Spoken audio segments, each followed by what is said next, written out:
ने गिरिराज जी पुनः पधरा दिए। अब हमारे ब्रज में एक कथा आवे कि जब ठाकुर जी ने गिरिराज जी पधरा दिए तो सब ब्रजवासी ने नंद बाबा और वृषभानु जी घेर लिए और सब ब्रजवासी बोले, ये तुम्हारे दोनों बालक यहाँ, ये किशोरी जी और ये तुम्हारो लाला कन्हैया जी ऐसी विलक्षण विलक्षण लीला करें, हमको तो ऐसा लगे ये कोई देवता है और तुम हमसे छुपा रहे हो। तब नंद बाबा और वृषभानु जी बोले, देखो भैया ये कोई देवता नहीं है, पर हम आपको सांची बताएं तो गर्गाचार्य जी जब नामकरण करवे आए तो गर्गाचार्य जी ने ये बात बताई कि ये नारायण के समान गुण वाले हैं। तो सब ब्रजवासी बोले, जब ये दोनों नारायण के समान गुण वाले हैं तो फिर एक काम करो, इन दोनों को ब्याह कर दो, दोनों उनको ब्याह होना चाहिए। अब वृषभानु जी और नंद बाबा एक दूसरे को देखें, दूर खड़े ठाकुर जी तो पूरा इंटरेस्ट वहीं चलोगा ठाकुर जी को। अच्छा ये तो होना ही चाहिए भैया, अब मेरी उम्र भी तो है गई, मैं तो 3.5 बरस से ही ठाकुर जी चिल्ला रहे हैं मैया तो मैया बुढ़ापा आ गया, अब तो मेरा ब्याह करा दे। अब मैं 3.5 बरस का है, अब मेरा ब्याह कराए दे। वृषभानु जी नंद बाबा से सब ब्रजवासी बोले, भैया आप दोनों अपने बालकन को ब्याह कर दो। आज ठाकुर जी दुल्हा बने पहले ही बैठे हैं। अच्छा एक बात कहें, ये देखो ये परंपरा हमारे यहाँ लोग भूल गए। सहरा उसको नहीं करते जो ये ऐसे लगता है, यहाँ मुंह पे लगा लेते हैं, ये हमारे यहाँ का रिवाज नहीं है। आप लोग आज दर्शन करना, ठाकुर जी ने पाग के ऊपर एक यहाँ ऊपर की ओर जो पहना हुआ है इस तरीके से, उसमें कितनी डंडी होती मुझे याद नहीं है, उसको सहरा कहते हैं। ठाकुर जी ने आज दुल्हा वेश, उसी से पता चलता है कि दुल्हा बने ठाकुर जी। अब हमारे यहाँ तो लोग कलंगी वगैरह जने क्या क्या पहन लेते हैं पाग पे, पर वास्तव में ये सहरा ऐसे ऊपर की ओर, उसमें जो डंडियां होती हैं उनका कुछ नियम होता है। अभी दर्शन करना कथा के बाद जाके ठाकुर जी का। तो नंद बाबा और वृषभानु जी में चर्चा भई, बोले भैया ठीक है ब्याह को अब आप बताओ। बोले हमें तो प्रिय है आपको लाला और आप देख लो कैसे करना हो। बोले ठीक है करेंगे, ब्याह करेंगे, लेकिन ब्याह से पहले कुछ नियम है उनको पालन कर लें।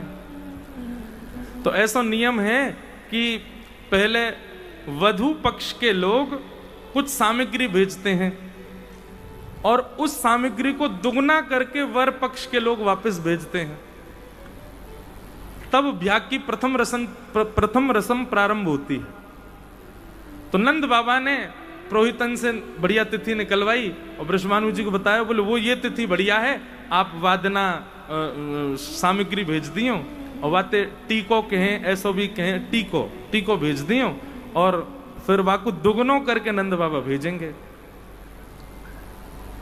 महाराज वो शुभ तिथि आई और बरसाने ते बैलगाड़ी में भर भर के सामग्री भेजी वृषभानु जी ने। यहां नंद बाबा अपने सब सखान के संग खड़े हैं, मुनि आदि सब खड़े हैं। तभी देखिए कि धूल उड़ रही है महाराज दूर से। बोले ऐसी धूल काहे की उड़ रही है भैया? देखिए तो असंख्य बैलगाड़ियां भर भर के सामग्री आ रही हैं बरसाने थे। नंद बाबा तो पहले ही घबरा गए, बोले इतनी सामग्री, चलो कोई बात ना, कोई कमी थोड़ी, ठाकुर जी कृपा है भैया, सब दुगनों करके भेजेंगे। सामग्रियां जब आई उनके ऊपर से रेशमी वस्त्र सब हटाए गए। मुनीम जी से कही इनकी पहचान करो, कैसे कैसे रत्न हैं, कितने के रत्न हैं और कहाँ इनको मोल है भैया, सब दुगनों करके भेजेंगे बरसानो। मुनीम जी ने आकर के सब देख दाख करके नंद बाबा से कोई बोले, बाबा ये जैसी सामग्री आई है वैसी वापस भेज दो बरसाने, और वृषभानु जी को पत्र लिख करके कह दो कि हम ब्याह नहीं कर पाएंगे। हम तो भैया एक बैलगाड़ी की एक सामग्री को मोल इतना होगा कि बाबा आपको नंद भवन को चौक बिक जाएगा पूरा, ये इतने महंगे महंगे रत्न हैं, आप तो वापस कर दो। ये तो ऐसा लगे इनके यहां साक्षात कुबेर बैठो होगो का। मना कर दो भैया, अपनी नाक कटे वासे बढ़िया तो ये है कि ये वापस कर दो और वृषभानु जी से कह दो हम ब्याह नहीं कर पाएंगे। ये बात वहीं खड़े खड़े नंद नंदन श्रवण कर रहे हैं। सोई ठाकुर जी दौड़ करके गए, एक बैलगाड़ी में चढ़ गए, वहां में तो मोतीन की माला निकाल करके ले गए और जाए करके खेत में बोया है मोती न तोड़ के। लौट करके आ गए ठाकुर जी। यहां नंद बाबा ने मुनीम जी से कहीं सबरी सामग्री गिनती करके वापस भिजवाओ, जो जितनी आई है भैया, कहीं कम नहीं पड़ जाए कोई, और सुरक्षा भेज दियो, कहीं कोई बीच में कोई उठा निकाल नहीं ले कछु। मुनीम जी ने गिनती करवाई तो महाराज एक बैलगाड़ी में मोतीन की माला कम है। मुनीम जी आकर के बोले बाबा ये तो अनर्थ है गयो, हम संबंध तो कर ही नहीं पा रहे, वाकई बात तो, और अनर्थ ये है गयो कि जो सामग्री आई उतनी भेज भी नहीं पा रहे, दुगुनो करनो तो बहुत दूर की बात। नंद बाबा बोले कहा भाई? बोले कोई मोती की माला चुरा के ले गयो बाबा। नंद बाबा बोले ढूंढवाओ भैया, पूछो सबन से, हाथ जोड़ जोड़ के कहां गई मोती माला। नंद बाबा सिर पे हाथ धर के बस रुदन कर ही रहे हैं भाई, इतने में ही नन्हे से गोपाल जी आ गए। बिल्कुल सावधानी भैया, बिना बोले ही सबसे कहो कि आगे है जाएं। बोलो वृंदावन बिहारी लाल की। तभी नेक्स्ट से ठाकुर जी आए और बाबा से बोले बाबा कहा भयो, आप इतने उदास काहे को है गए? नंद बाबा बोले लाला देख, इतनी सारी सामग्री आई ब्रजभानु जी के यहाँ थे, हम दुगनो करनो तो दूर, जितनी आई उतनी भेजना पा रहे, जन कहां थे कोई चोर आए गए हो या मैं तो एक मोती माला लेके भाज गए हो, कहा करूं अब मैं?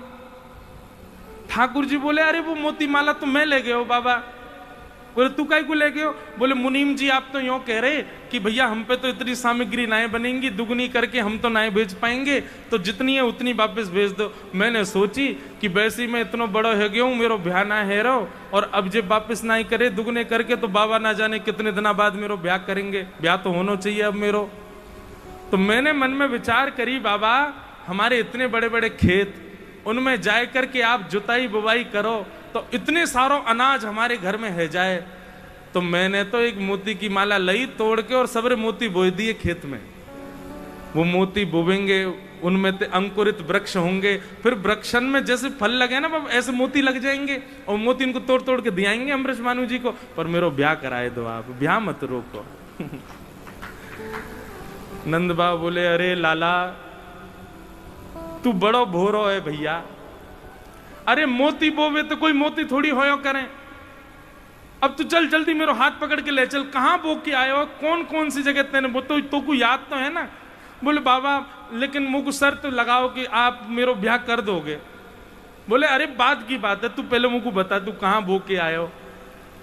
ठाकुर जी नंद बाबा की उंगली पकड़ करके लेकर के गए, और महाराज जैसे ही खेत में जाए करके देखो है, वहां तो दिव्य दिव्य मणियां रत्न और मोतीन के बड़े बड़े वृक्ष खड़े हैं, और असंख्य मोती असंख्य मणियां असंख्य रत्न लगे हुए हैं। नंद बाबा की आंख खुली रह गई, मुंह खोलो रह गयो। बोले लाला जे खा भयो? बोले कछु ना बाबा, मेरो ब्याह कराए दो, अब इन सबन को तोड़ तोड़ के दुगनो दुगनो करके बरसानो भेज दो। और श्री ब्रजभानु जी से कह दो अब ही तैयारी करें, बाबा मुंह पे रुको ना जाए रहे हो, अब तो जल्दी घोड़ी मंगाओ, मुंह को बैठा के दुल्हा बना के ले चलो, मेरो ब्याह कराए तो ब्याह मत रोकियो बाबा। तब नंद बाबा हर्षित भये और लाला को अपनी गोद में उठाए करके खूब आनंदित भये। अच्छा देखो, ठाकुर जी की लीला प्रत्यक्ष प्रमाणित कर देती है कि वो भगवान है, लेकिन ब्रजवासी मानते ही नहीं कि वो भगवान है। ब्रजवासी इतने सीधे हैं, इतने सरल, उनको लगता है ऐसे ही हो गया होगा भाई, जैसे हम बीज बो में वैसे मोती बोवे है गए होंगे। जब प्रेम इतना बढ़ जाता है ना, तो आपको वास्तविकता और जड़ जानने की इच्छा नहीं होती, जो दिख जाता है आपको विश्वास हो जाता है कि हाँ ये ऐसा ही होगा। ये प्रेम की पराकाष्ठा जिसमें हो उसका ऐसा लक्षण होता है, वो ज्यादा गहराइयों तक पहचानने की उसकी इच्छा नहीं होती, ऐसा कैसे हो गया, ये कैसे हो गया, ये कैसे संभव है। जो आजकल के पढ़े लिखे लोग हैं वो तर्क कुतर्क में जाते हैं, पर ब्रज के उपासकों को कुतर्क में नहीं जाना चाहिए।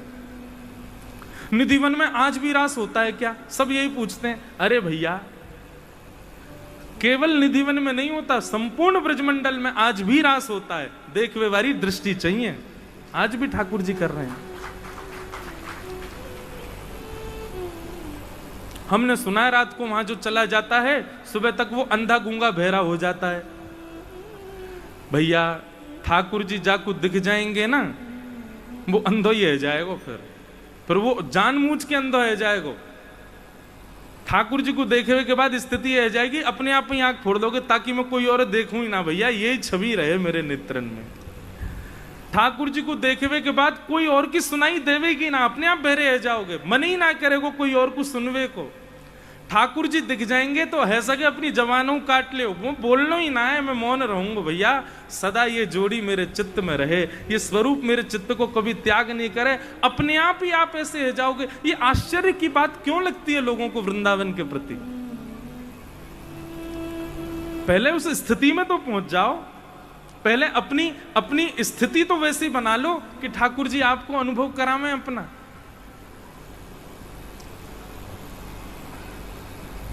प्रेम की पराकाष्ठा जब होती है तब विश्वास प्रकट होता है चित्त में, फिर उस कही गई बात या उस स्थिति को ज्यादा परखने की इच्छा नहीं होती चित्त में।